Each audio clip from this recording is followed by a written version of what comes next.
మట్టి గణపతి ప్రతిమల్ని పూజిద్దాం, పర్యావరణాన్ని రక్షిద్దాం. దువ్వాడ లక్ష్మీ భార్గవి.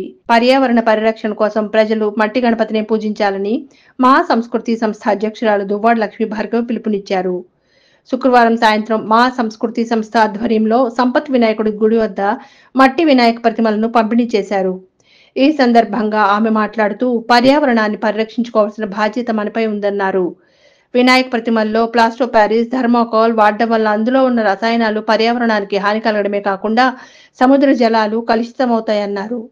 వాయు కాలుష్యం ఏర్పడి ప్రతి జీవి ప్రాణహానికి కారణమవుతున్నాయన్నారు. ప్రకృతిని గౌరవించకపోవడం వల్ల మన అనేక విపత్తులు చూస్తున్నామని పేర్కొన్నారు. కాలుష్యంలో మన నగరం అగ్రస్థానంలో ఉందని ఆవేదన వ్యక్తం చేశారు. ప్రతి కుటుంబం మన బాధ్యతగా భావించి మట్టి వినాయక ప్రతిమలకు అధిక ప్రాధాన్యం ఇచ్చి పూజించాలని విజ్ఞప్తి చేశారు.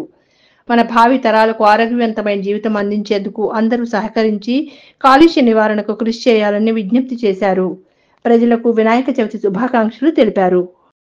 పర్యావరణ పరిరక్షణ భాగంగా 2011 నుంచి కూడా సిన్స్ ఇప్పటి వరకు కూడా మేము ఈ మట్టి గణేష్ల డిస్ట్రిబ్యూషన్ కార్యక్రమం చేపడతాము.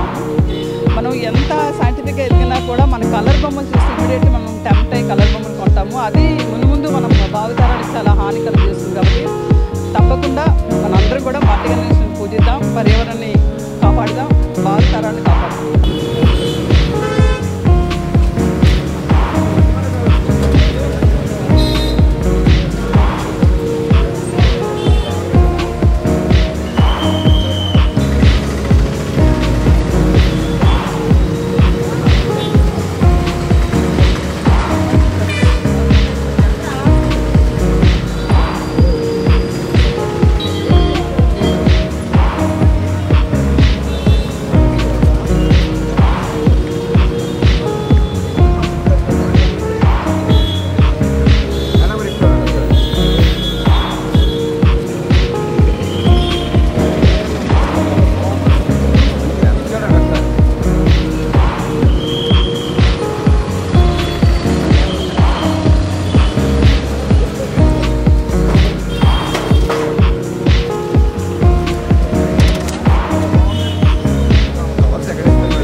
వైజాగ్ విజన్ ఛానల్ ని సబ్స్క్రైబ్ చేసుకోండి. మా ఛానల్ అందిస్తున్న జాతీయ అంతర్జాతీయ స్థాయి వార్తా విశేషాలు నోటిఫికేషన్స్ కోసం ఇక్కడ కనిపిస్తున్న బెల్ ఐకాన్ ని క్లిక్ చేయండి.